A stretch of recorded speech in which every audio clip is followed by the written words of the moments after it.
Hi hello welcome to my channel. నేను మీ వెంకట పిల్ల. ఈరోజు మనం చేయబోయే వంటకం వచ్చేసి సోయా చిప్స్ కూర. దానికి కావాల్సిన పదార్థాలు ఉల్లిపాయలు, పచ్చిమిరపకాయలు, కరివేపాకు. అండ్ ముందుగా స్టవ్ వెలిగించుకొని స్టవ్ మీద దాకా పెట్టుకొని 4 టేబుల్ స్పూన్స్ ఆయిల్ వేసుకోవాలి. ఆయిల్ వేసుకున్న తర్వాత ఆయిల్ బాగా హీట్ అయిన తర్వాత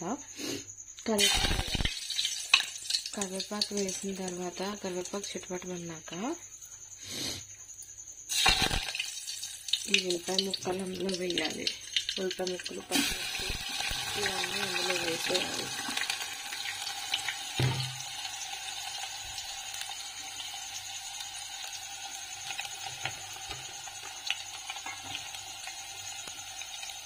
ఇవన్నీ అందులో వేసిన తర్వాత బాగా మగ్గనివ్వాలి.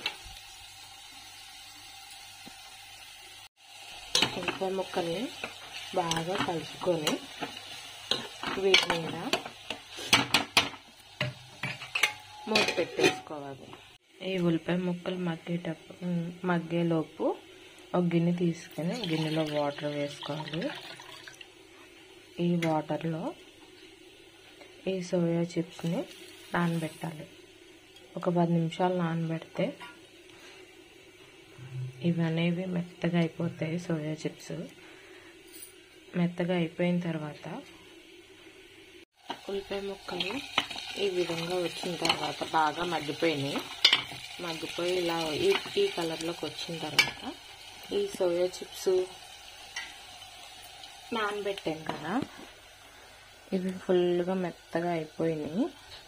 ఇవి ఇందులో వేసుకోవాలి. ఇప్పుడు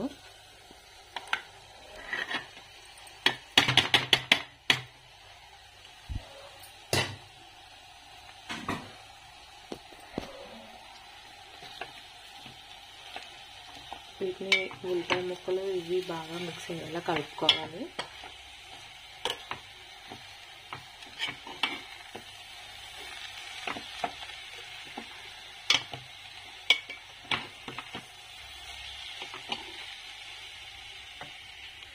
ఇందులోకి ఉప్పు, కారం, పసుపు 1 టీ స్పూన్ తీసుకున్నాను. ఇవి వేసేసుకోవాలి. వేసుకున్నాక బాగా కలుపుకోవాలి. కలుపుకున్నాక ఇలా వస్తుంది. దాంట్లోకి కొంచెం గరం మసాలా వేసుకోవాలి. వేసుకొని 1 గ్లాసు వాటర్ పోసుకోవాలి. చిన్ని గ్లాస్ వాటర్ పోసుకోవాలి. వీటినన్నిటినీ ఒకసారి మళ్ళీ కలుపుకోవాలి.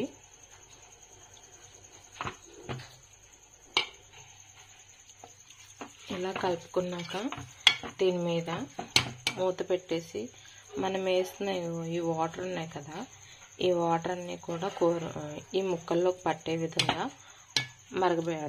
మగ్గబెట్టుకోవాలి. దీని మీద మూత పెట్టేస్తే ఈ వాటర్ అన్నీ కూడా మగ్గిపోతాయి. అలాగే పక్కన చారు కోసం ఒక దాక పెట్టుకొని దాకలో 2 టేబుల్ స్పూన్స్ ఆయిల్ వేసుకోవాలి.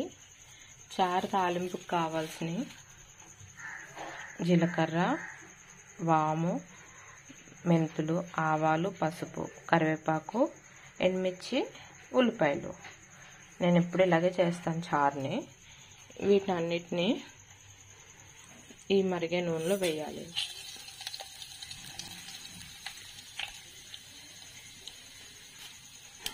అవలా మరుగుతున్నప్పుడు ఈ ఉల్లిపాయ ముక్కలు, ఎండుమిర్చి, కరివేపాకు ఇవి వేసుకోవాలి.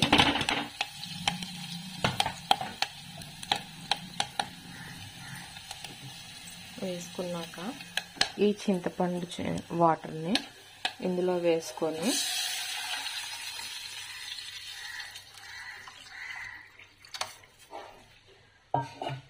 ఒక 10 నిమిషాలు మరగబెట్టుకుంటే అంతే, చారు రెడీ. ఈ సోయా చిప్స్ కర్రీకి కంపల్సరీ చారు ఉండాలి. ఇది ప్రాసెస్ చాలా ఈజీ. ఎవరు ఈ ప్రాసెస్ చెప్పారో లేదో తెలియదు. నేను ఎప్పుడు ఇలాగే చేస్తాను. ఈ ప్రాసెస్ ఈజీ, ఎవరన్నా చేసుకోవచ్చు. చిన్నపిల్లలు ఏంటి, పెద్దోళ్ళు ఏంటి, బ్యాచిలర్స్ ఏంటి, ఎవరన్నా ఈ ప్రాసెస్ ఈజీగా చేసుకోవచ్చు. ఈ చారు మరిగిపోతే ఆపేయటమే. ఇది కొంచెం కొత్తిమీర వేసుకోండి. కొత్తిమీర నా దగ్గర లేదు, మీ దగ్గర ఉంటే కొత్తిమీర వేసుకోండి. ఈ చారు మరుగుతున్నప్పుడు 5 టేబుల్ స్పూన్స్ పంచదార, 1 టేబుల్ స్పూన్ ఉప్పు వేసి మరిగించేయాలి. మరిగిస్తే చారు టేస్ట్ చాలా బాగుంటుంది. ఈజీగా కూడా పెట్టుకోవచ్చు. ఓకేనా ఫ్రెండ్స్? కర్రీ అవుతుంది. ఇంకా కొన్ని వాటర్ ఉన్నాయి, ఇవి కూడా అయిపోతే కర్రీ అయిపోయినట్టే. చారులో నాకు ఇంకా కొంచెం ఉప్పు సరిపోలే, ఉప్పు పంచదార కొంచెం వేసుకున్నాను. ఈ పంచదార ప్లేస్లో మీరు బెల్లం అన్నా వేసుకోవచ్చు. అండ్ చారు అయిపోయింది, స్టవ్ ఆఫ్ చేసేస్తున్నా. అండ్ కర్రీ కూడా అయిపోవచ్చింది.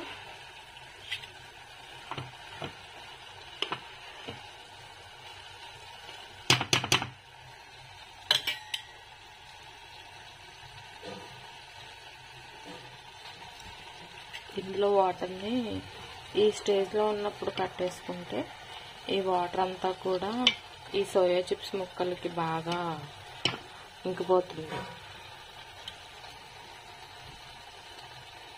స్టేజ్లో ఉన్నప్పుడు స్టవ్ ఆఫ్ చేసుకుంటే అయిపోయింది. Thank you for watching full video and like and share and subscribe my channel. Thank you for watching.